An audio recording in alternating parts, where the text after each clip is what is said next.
Hey everybody, welcome back to Video Game Esoterica.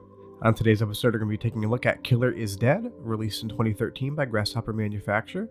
Suda51 kind of said that this is the spiritual successor to Killer 7 and No More Heroes. It was inspired mostly by James Bond and Ian Fleming's series of novels. The main character, Mondo Zappa, is what's to be considered to be the dark side of the James Bond 007 character. Definitely some inspiration from both Killer 7 and No More Heroes. You have an assassin who wields a blade. Obviously in Killer 7 you have many more weapons, but it's kind of the darker toned theme version of No More Heroes. When the game came out, it came out to mixed reviews.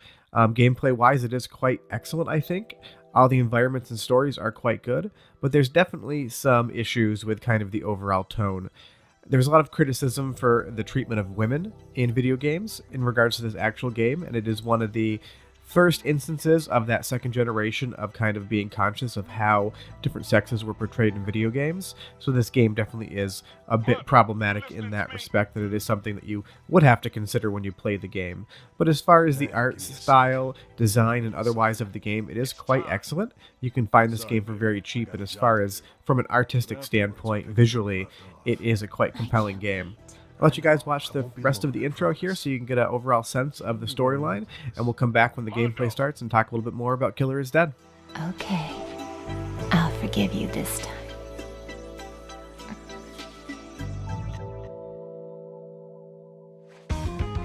Mika, spill your wine. Huh? What do you mean, sir? Spill your wine on the target, and please make it look natural. Roger! Mondo, slow down. Well, I'm racing against the clock here. Every second counts. I spilled it! Did the target move? Yes! Good. Approaching the target.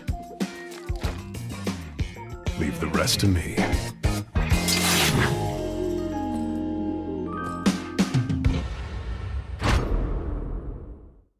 Okay, so we're back just to show you guys a little bit of the combat and the introductory level. The tutorials are pretty minimal.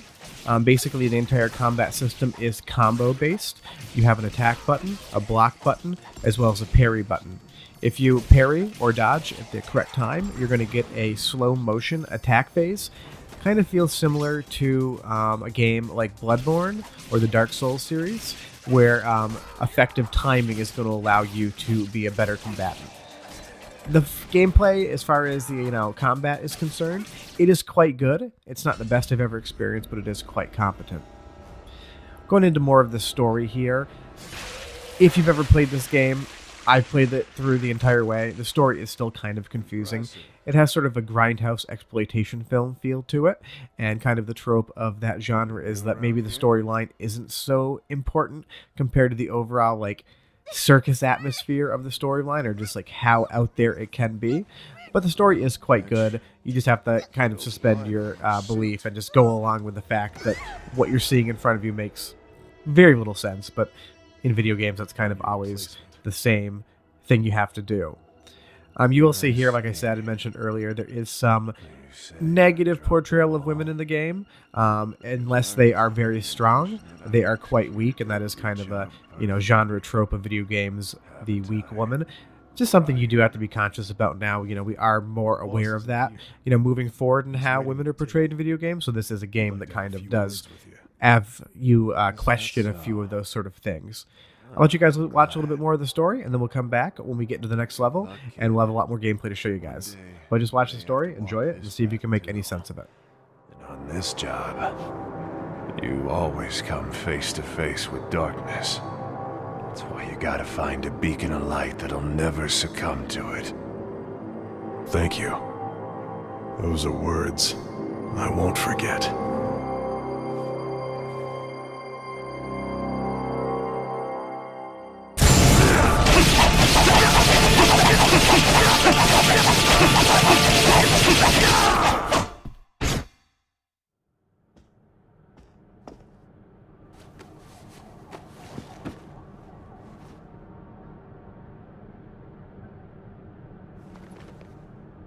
How about a drink? Ryan, did I make a mistake? Yeah, by going against the state. That's evil, man. At least that's what I believed. Tell me, did you accept the darkness? I devoured it entirely. I've been enchanted by her beauty and her chaos. The still dark night. Everyone feels that way. It doesn't matter now. Watch out for that young kid. He's dangerous. Show him the right way. Yeah, I intend to.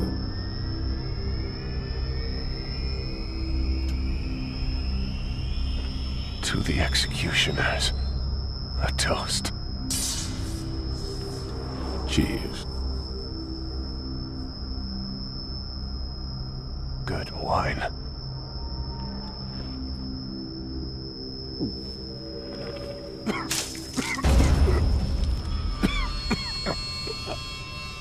A 1950 vintage Burgundy. Brian, was my life worthwhile?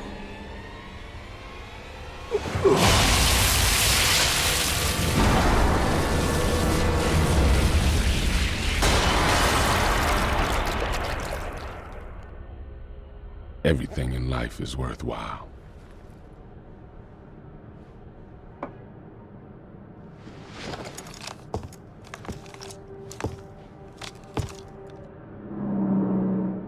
Never forget that. The killer is dead.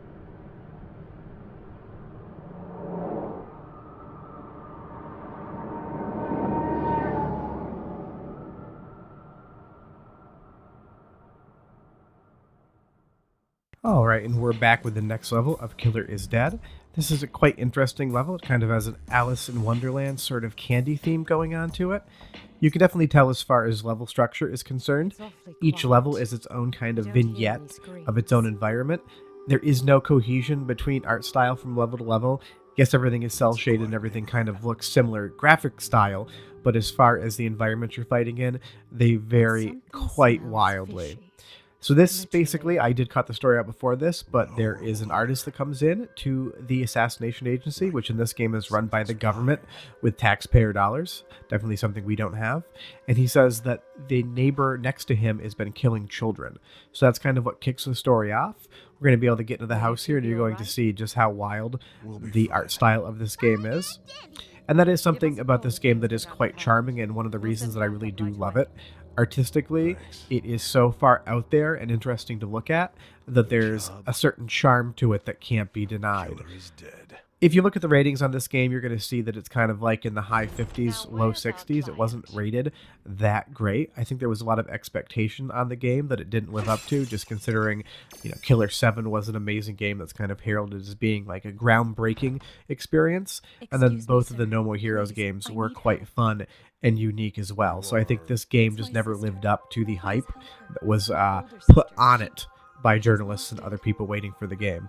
So basically, this woman here is trying to get help for her older sister, Alice. You will see how that goes later on. But obviously, Alice in Wonderland, as I mentioned earlier, her older sister's Alice. You can definitely see that direct influence. If you take the main character, Mondo Zappa, not sure if that's a reference to Frank Zappa or any of his children. It kind of just makes me think that is. Obviously, Suda51 loves that kind of punk rock sort of aesthetic. And when you take somebody like Frank Zappa, that's definitely something that does come to mind. But if you take a look around, the environment is fully fleshed out. There's a lot of things to look at. When you come out into this main room, you can 100% tell that this is inspired directly by Lewis Carroll's Alice in Wonderland. Each environment is very well considered, what's in it, and each level is so different and unique you almost feel like you're playing a different game in each level. Even if the combat and the overall gameplay style stays the same, the environments vary so wildly that you can play level to level and really feel like you're getting a brand new experience each time. As far as the enemies are concerned, they do repeat a lot.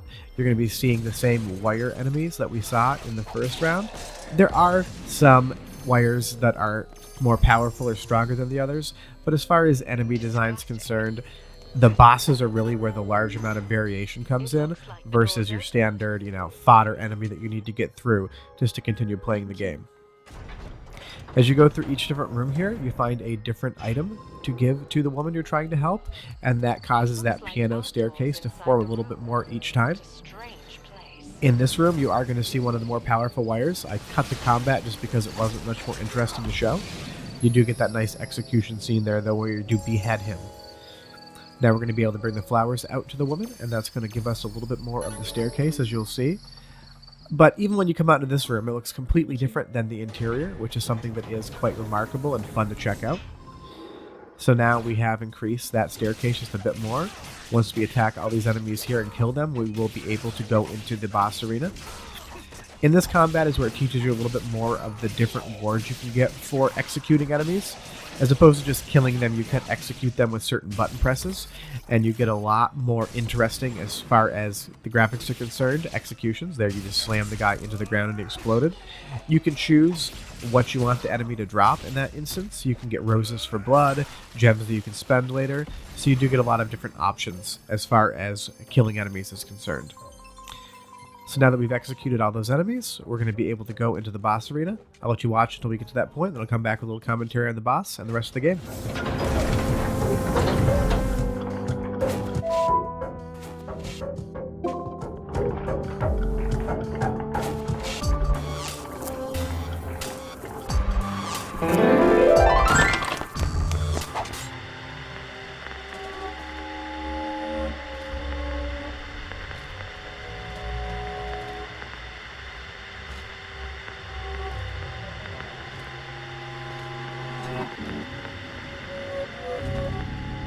Are you the owner of this house?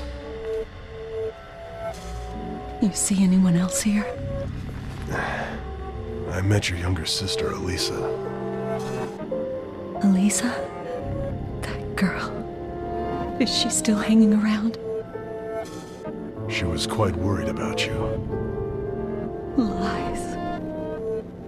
You're right, that is a lie. All I sense in this house is your stench. It only has your color. I've met you before. Mondo. Thank you. You are the first and the last man to have come this far. I will take away all of your pain. I'll set you free. Yes.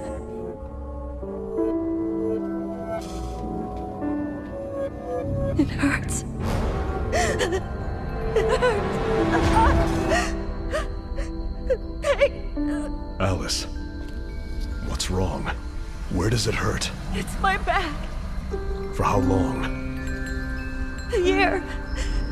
I took a vacation to the moon, and ever since I returned, it hurts. Moon? Did you see anyone there? Yes. It hurts. It hurts. Mondo, please.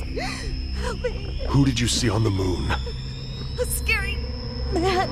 His name. I need his name. I remember. So David is the main antagonist of the game. He lives on the moon. He wears a giant shiny codpiece. I couldn't be making that up. It's actually something that does occur, and it is just part of the absurd nature of the game. The absurdity and the weirdness, as well as the art style, are kind of what make you want to keep playing. You want to see what happens next, see if it becomes more and more unbelievable and crazy. I would definitely recommend this game. You can get it quite cheaply. I think it is better than Lollipop Chainsaw or Shadows of the Damned. I know both of those games were reviewed higher, but as far as the gameplay and art style are concerned, Killer is Dead is definitely higher on the list of Suda 51 games for me personally than those other two. As far as the boss combat's concerned, the transformations are quite excellent. The graphics are great. The woman here turns into what looks like to be a lobster. That poor gingerbread man is not having a good day. But I'll let you guys watch the end boss here. There's definitely a lot more of the game I didn't show. This is only the second level. Just want to give you guys a taste. But thanks so much for watching. If you could hit the thumbs up and the subscribe button down below, it definitely helps us out. Otherwise, you can follow us on Instagram at Chicago Game Collector. If you have any questions or comments, leave them below and I'll do my best to answer each and every one of them. Otherwise, stop back next week. We have another great episode for you guys. But thanks so much for watching. Bye-bye.